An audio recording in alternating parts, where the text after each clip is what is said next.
On my 80th birthday, my son gave me a huge box. Everyone applauded as I opened it. Inside were adult diapers, sleeping pills, and a retirement home catalog marked with a post-it note. Choose the one you like best. I've already spoken to them. I remained silent, but at the end of the party, I spoke up and said something that made his wife leave crying and him unable to look me in the eye. I'll never forget the expression on my son's face when I opened his gift, but let's go back to the beginning because you need to understand how we got here. Yesterday, I turned 80.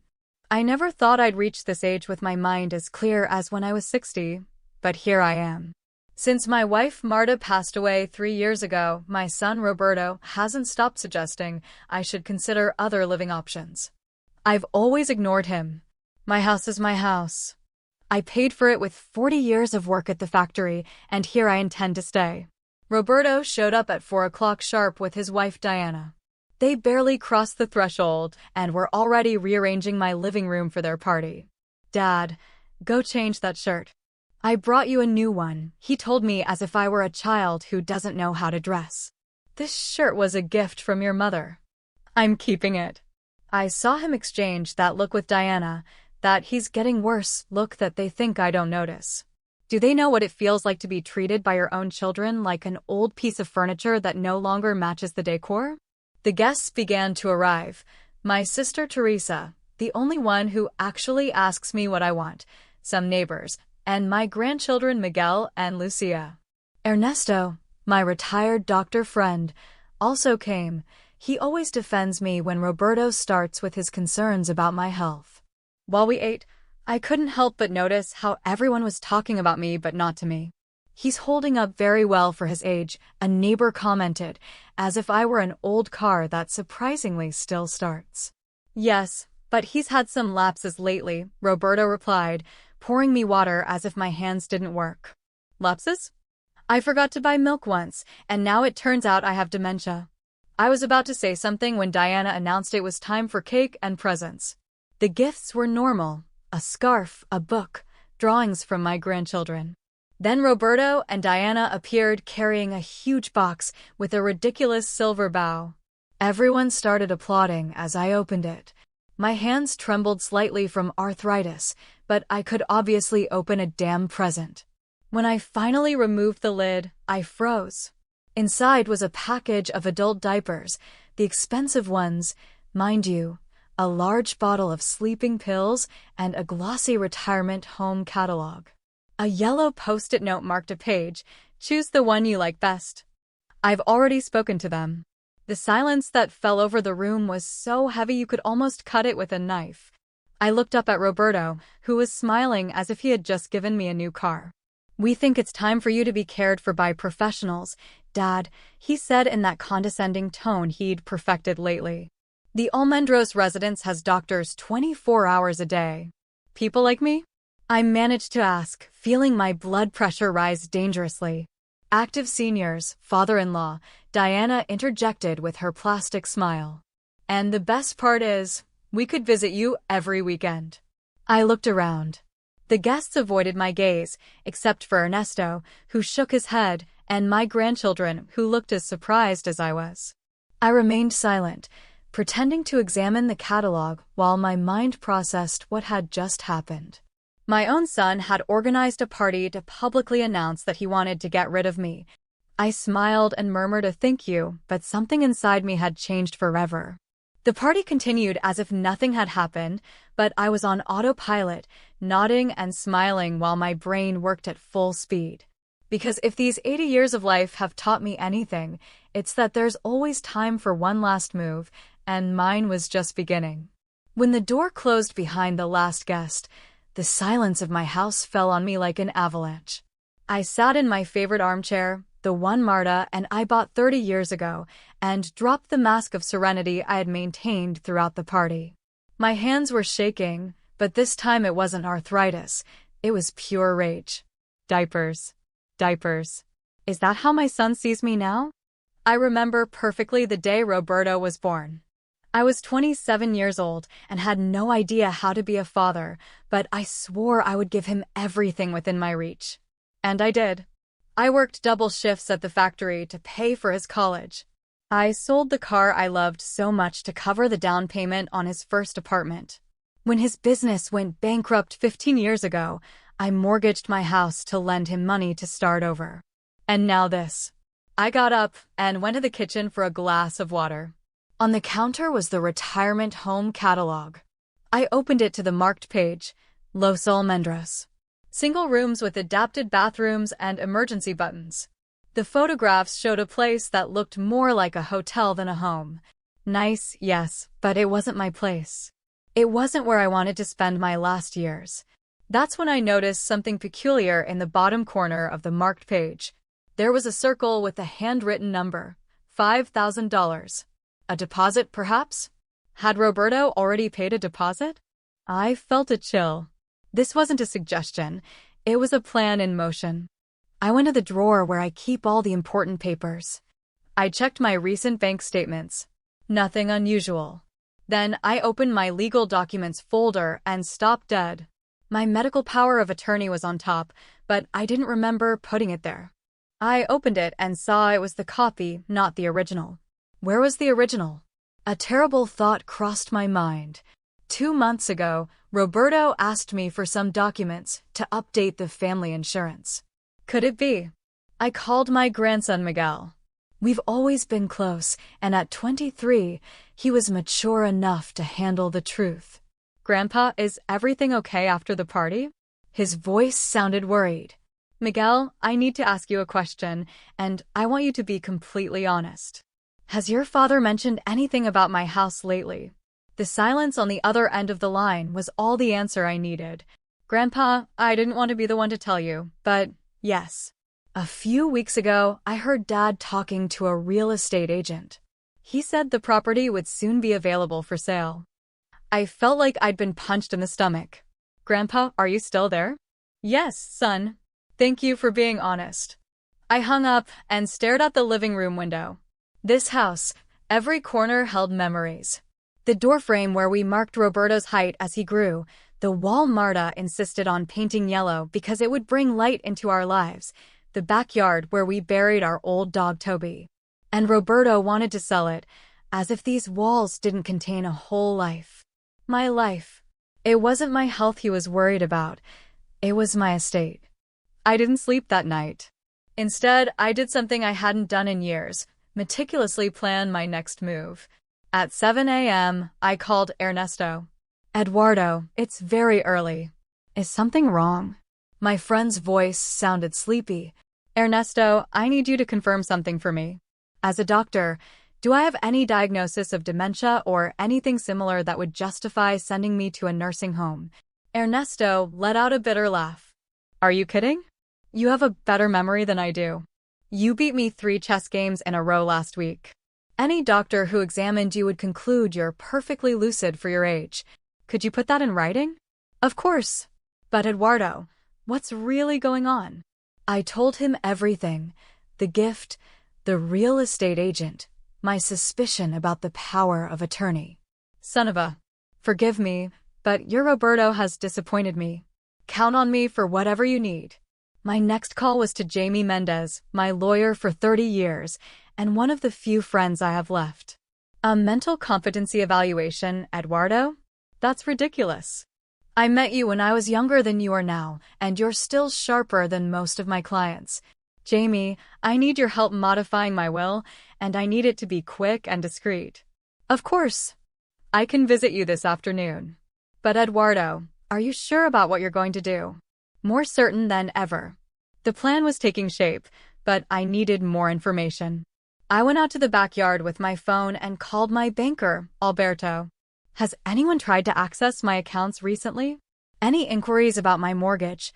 Alberto took a moment to check. Actually, yes. Your son Roberto came by 2 weeks ago asking about the current value of your property and the conditions for a possible sale. He mentioned something about you moving to a residence and wanted to know how much money would be left after settling the mortgage. My hand gripped the phone so tightly my knuckles turned white. Thank you, Alberto. One more thing. I want to transfer most of my savings to a new account. I'll email you the details. I spent the afternoon organizing papers and making calls. At 4 p.m., Jamie arrived with the documents I had requested. We reviewed them together. I made some changes and finally signed. Are you sure about this, Eduardo? It's quite forceful. It's fair, Jamie. And justice sometimes hurts. At 6 p.m., I received a message from Roberto. Dad, Diana and I want to invite you to dinner tomorrow to talk about your future and the options you have. Options, as if he were doing me a favor. I replied that I'd be delighted. I even suggested he invite Teresa and the grandchildren for one last family dinner before making any important decisions. He fell for it. He replied that it was an excellent idea and that he would take care of everything. That night, while reviewing my plan one last time, I found an old box in the closet. It contained old photos, Roberto as a little boy, me carrying him on my shoulders, his college graduation, where he hugged me crying and said, "All this is thanks to you, Dad," the photo of when I handed him the keys to his first car. For a moment, I hesitated. Was I being too harsh? But then I remembered the diapers, the marked catalog, the house he planned to sell without consulting me, my own life being decided by others as if I were an object, not a person. No, I wasn't being too harsh. I was being fair. And sometimes justice comes with a lesson that's hard to forget. The last detail of my plan fell into place that same night when Lucia, my granddaughter, sent me a message. "Grandpa, Dad told us that tomorrow we'll discuss your move to Los Almendros. He says everything is arranged and all that's left is for you to sign some papers. I don't like how he's handling this. I love you." I smiled sadly as I replied that she shouldn't worry. Everything would be all right. I went to bed early. I needed to be rested for the following day. As I stared at the ceiling of my bedroom, I thought of Marta. "Would you agree with what I'm going to do?" I asked her silently. I could almost hear her reply, "Eduardo, you've been a good father all your life. But sometimes being good doesn't mean being a doormat." I had dedicated my life to being a good father, but that night I would be fair to myself for the first time. Roberto's house always seemed too ostentatious to me. A chalet in the residential area with a garden, a swimming pool, and 3 cars in the driveway. All financed by the advertising job he got thanks to the contacts I introduced him to years ago. Ironic that he now saw me as a burden after everything I did to boost his success.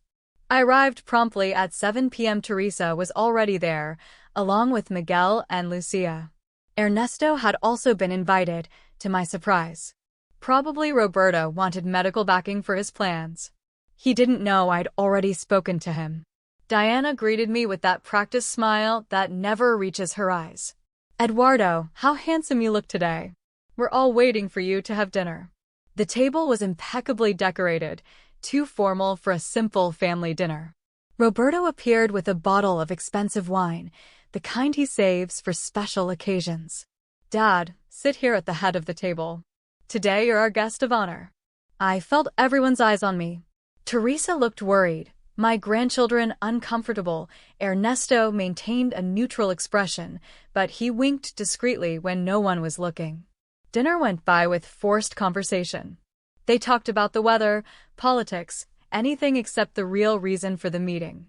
Until Roberto, after dessert, cleared his throat. "Well, family, as you know, we've gathered to talk about Dad's future."